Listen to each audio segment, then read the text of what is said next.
What is up, everybody? Good morning and welcome back to the channel. Welcome back to our WoW adventures. We're going to pre-incarn right off of the pull here. As you can see, we have 25 seconds on that right as we start this key. Yeah, this isn't going to be any crazy sort of tech run, but this is going to be a good quality Motherlode 12 that we did the other day.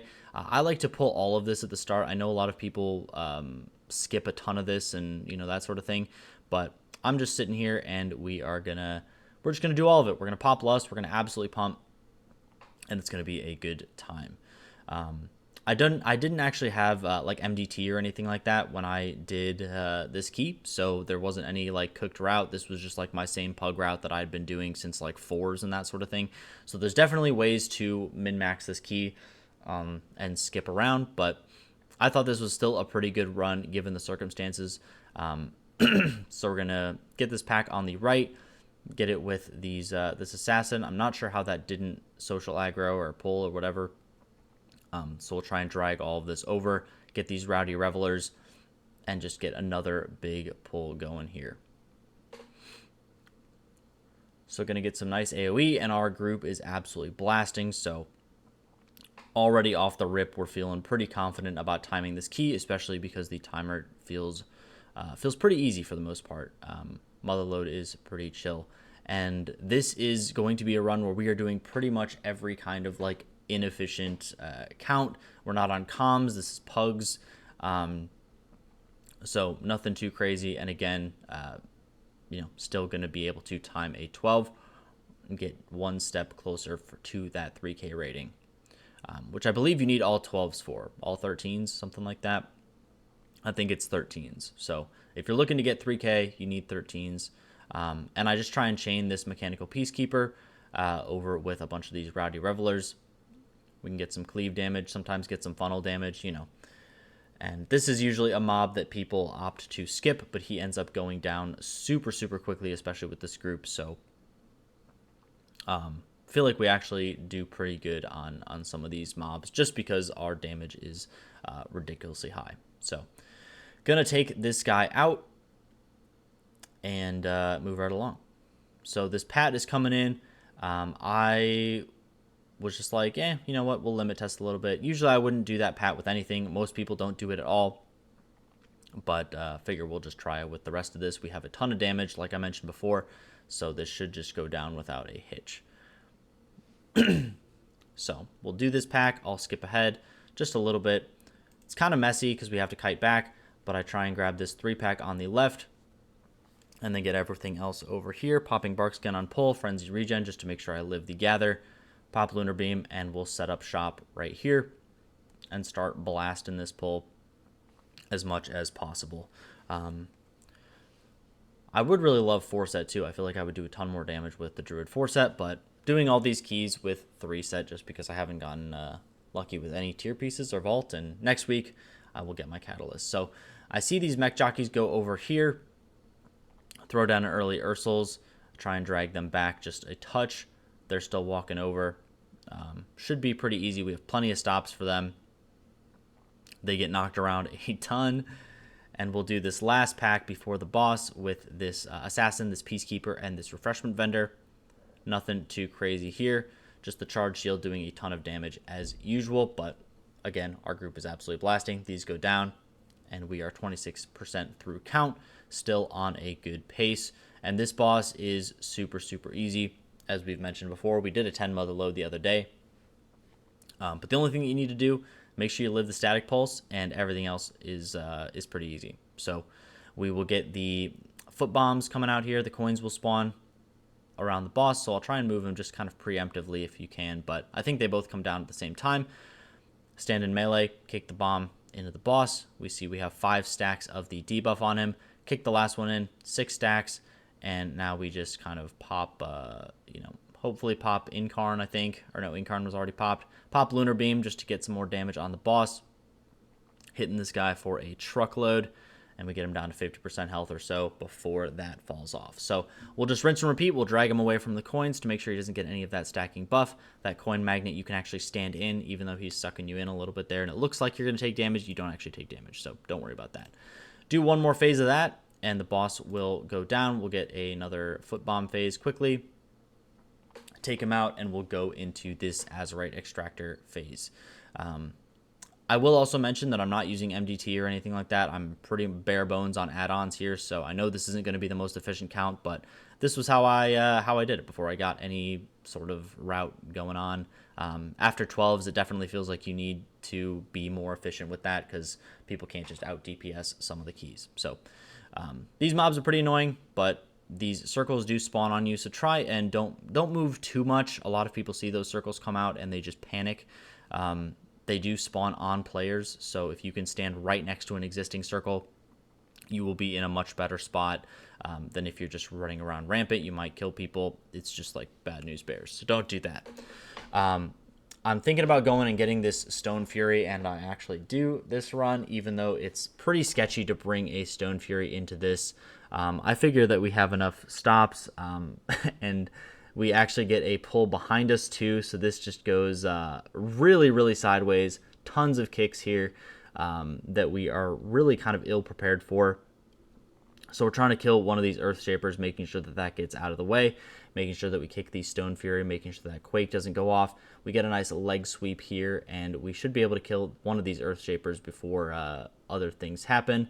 Get a nice knockback, and again, we're trying to stand near these circles so we don't just drop them everywhere. And never punished. We get a nice dub on that pull. Can't complain there. Again, our team is just absolutely blasting. Everyone avoids the circles, so no one's just getting absolutely chunked. And then we just have the Sappers, the Stone Fury, and the Extractor left to go. So going right here, Rogue Shrouds. I think we just didn't communicate at all here.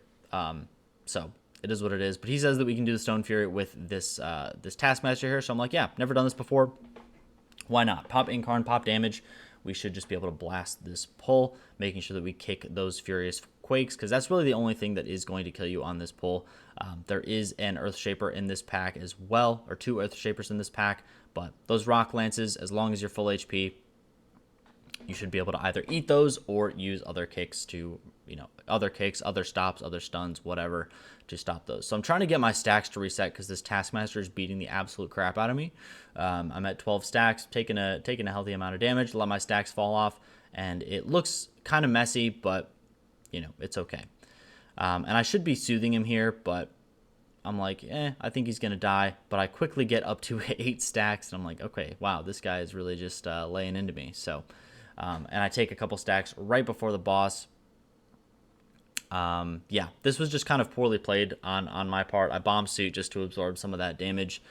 Bomb suit pops immediately, and I get almost ticked out before the boss comes in. But it's okay, not to worry. Not the best play. I should have definitely reset my stacks or just like soothed the mini boss, but that pull was a little bit more chaotic than I was used to, so was ill prepared for that. We pop Lust here, should just be able to kill this infused Earth Rager. I take 5 stacks of the bleed. I don't really think that there's a whole lot of reason for me to worry here. I just want to keep the Earth Rager in melee so that our rogue can get some cleave, and so that we're killing the boss alongside it. So get some beautiful cleave here. Rogue popped cooldowns on the last pull, so we're going to be a little bit low on damage on this boss. Usually both of these Earth Ragers can actually die on just like the pull during the Lust window here, but we still have some good cleave. Get the boss down to about half HP, and yeah, I'm just going to keep this Earth Rager right on top of the boss. I have Incarn running. I have tons of stacks of Iron Fur, so I'm not worried about soaking this bleed. 5 stacks is easy peasy, especially for a Guardian Druid. Yeah, so we're going to drag the boss over to this Earth Rager, try and finish that one off if we can. And that Earth Rager should die just in time here. Resonant Quake not going to hit us for very much at all. And yeah, and this boss will just kind of die. We'll skip ahead just to see what happens after this. So we kill that boss. We're doing great on time, not even halfway through the timer yet, and we're 2 bosses in, 60% count.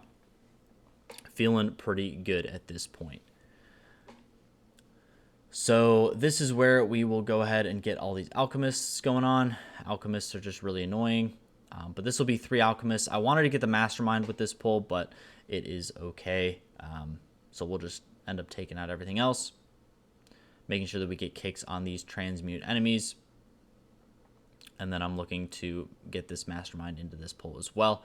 One of the alchemists is already dead, and then we'll just we'll focus the other one. So gonna take out this mastermind. He's going down pretty quick. I want to chain pull, so I'm just kind of asking and call if I'm like, can I chain pull into this? And he's like, yeah, sure, why not? So we'll get 2 more alchemists in here. And this actually was probably not a good idea. There's a ton of kicks here, a ton of kicks, a ton of weapons testers with the echo blades and all that sort of stuff. So, and we actually double kick one of the alchemists there, and they just keep spam casting, which is really, really bad. 2 people get just absolutely tapped here. So this pull was definitely my bad. This is not something that you should do. Wouldn't recommend it. Tons of alchemists. We still have that mastermind going crazy. The weapons testers are just going to be throwing stuff and doing damage to people. It's just real bad. And we lose 2 people there, so the pull is going to die even slower. Try and get an Ursul's into a knockback just to get the pixel stack and get a nice stop there. And I'm able to still survive because Guardian Druid is pretty hard to kill, especially when you're on a bunch of targets like this. And pop Solar Beam, the Alchemist finally stops spam casting, so the rest of this pull goes pretty well. So terrible idea to start, ends up working out okay. Yeah, nothing to say there. So yeah, now we're just looking at this pull, get these test subjects in. I'm thinking about going for this other big pull, and I just get told not to. So I'm just like, okay, we'll take it easy for a second. We'll make sure these weapon testers and this alchemist are done, especially because multiple weapon testers on higher keys can be pretty painful. I think they just do damage to people, and it opens up some one-shot potential. So we'll finish off this pull. We'll slow it down just a little bit. No rush. We have plenty of time. As long as we do the rest clean, we should be okay to time here too. So going to finish off this pack and then go into this double mastermind alchemist weapons tester pack. Making sure to kick this alchemist, kill the weapons tester, and then obviously these masterminds, we will try and move them out of the tornadoes and live those mind lashes. So we'll just skip ahead. Nothing too crazy happening here. We'll get that pull dead, and we'll go into Rixa. Pretty simple boss. She for some reason kind of hits the tank hard. I don't know why I always get hit super hard by this boss, but that's okay. Starting her in the middle, and then moving over to the side that has the most space. So we actually get an Azurite Catalyst kind of dropped on the boss, so I want to move over just a touch to make sure that someone can stand between the boss and the puddle to make sure that they can push that back. So our rogue gets it first. As you can see, he's able to stand in melee and still push back all of the stuff around the room. So you don't need to actually be close to it to push that back. We get the second propellant blast on the mage here, and yeah, push over the stuff on the left. And then with another propellant blast, I'm going to start moving just a touch over to the center here. Monk doesn't really know the tech, it seems, so he goes over here and runs towards the blast, thinking that it won't reach. And then after that third propellant blast, that's all you get. So we're going to move this boss to the middle just so that we're in a better position to move for this second set. And then we're able to easily move over to this this bottom corner, the corner that we came in, and drop the catalyst. Still have plenty of space over here. I dropped kind of low here for some reason, so I gotta get a frenzied regeneration off, but I get topped up pretty quick. And I could have positioned the boss better here because the priest actually has to dip into the stuff on the ground to make sure that he's able to knock off the stuff over there. But we'll get another propellant blast, and we'll rinse and repeat. So we'll get the third one, move to this corner, and the boss just goes down. So easy boss, nice chill boss to start finishing off this key. I like to be at around 80% count at this point, so we'll do the specialist, the war machine, and pop some of these bombs as much as we can. So yeah, a lot of people have better ways to do this. I'm not going to say that this is, again, I'm not going to say that this is like a perfect key, but this is just a good framework. I don't know. It's kind of a VOD review too, noticing what I can do better. Not a perfect player by any means as well. So quick pull. Mage is kind of in Narnia over there, so we can't get a whole lot of cleave or help him out with that crawler mine. But yeah, we'll take this pull, do it, and we'll run up here, pop a bunch of the mines, and then grab the war machine and the other specialist take them out along with all these mines that we popped along the way. So we'll take those out. I'm just going to kind of go through this because it just gets it gets a little bit chaotic. We'll pop all of the bombs before we actually get into these double war machine pulls, and then we actually opt to lust this pull with the 2 war machines just to take these out quickly. They spawn mines. They do a ton of AoE damage. Healers can sometimes struggle, especially if it's a higher key like a 12, 13, something like that. As you can see, those charge shots are absolutely just demolishing our entire group. So yeah, just I think it was fine to lust here. Last boss doesn't really do anything that you need to lust, so he'll just die. It is what it is. And that last charge shot goes out. Phenomenal heals by the monk there. And going into the last boss. 10 minutes on the clock too, so we are way ahead of time. Not going to be too scary. And we go over to this safe spot over here on the floor. Unfortunately, we have a crawler mine that ended up getting in. Not really sure how that even, I just didn't notice it the entire time. So get a nice ROP on that to knock it away. And again, we are standing on this little safe spot, so we don't have to worry about those missiles coming in. Gatling gun comes in right afterwards. Don't have to worry about those missiles coming on the ground again because they just showed up. So just going to run around the boss and then take our spot back with this safe spot. And then I get the call to move the boss like onto the safe spot as well. So try and move him just a touch there. But yeah, again, standing on the safe spot, missiles aren't going to be an issue. Gatling gun should come in here in a second. And there we go. Going to avoid that, and we are just going for the 50% mark where the boss will go into his second phase. So we'll skip ahead just a touch, just to save us a little bit of time. And we actually get another Gatling gun too, so we're going to take him down below 50% health before he phases. He'll phase right after this cast finishes. So some extra kind of bonus damage in this situation here. Just going to keep wailing on him. He goes into his shield, and we get the Sky Scorchers spawning on the sides. These don't have an aggro table. They just buster shot random people, from what I can tell. So, yeah, if you're a tank, you don't technically need to, like, aggro these. I like to make sure that I have threat on them, but there's not much you can do about them besides take them out. I'm kind of trying to float near pillars because I'm realizing that I'm pretty far away. So if I get targeted, I want to be able to run to a pillar quickly. I see that I don't get the second drill smash, so I can stand over here confidently on this Sky Scorcher and get some extra damage on it. But as soon as that drill smash goes off, I start making my way over to this other pillar just to make sure that I can get there in time. And sure enough, I get targeted by drill smash. So we'll get over to this pillar, stand next to it as soon as the boss moves, get out of the way. And I'm just going to drag him all the way back over to this safe spot over here. Just because I like to do that. I don't know. I don't think you maybe need to do that necessarily, but, you know, hey, it works. So, dragging him all the way back. Missiles weren't on this side anyway, but even if they were, we would be safe, and we will just take out the rest of the boss's health and time this 12 with plenty of time to spare. So, yeah, hope you guys like the video. If you like this style of content, don't hesitate to leave a comment, leave a like, or anything like that. Let me know what you guys want to see. I'll still be uploading more Guardian Druid gameplay, and then hopefully more gameplay on my Paladin and on my Enhanced Shaman, as well as I'm pushing for 3K on all those 3 characters. So, yeah, hope you guys like the video, and I will catch you guys in the next one. Bye-bye.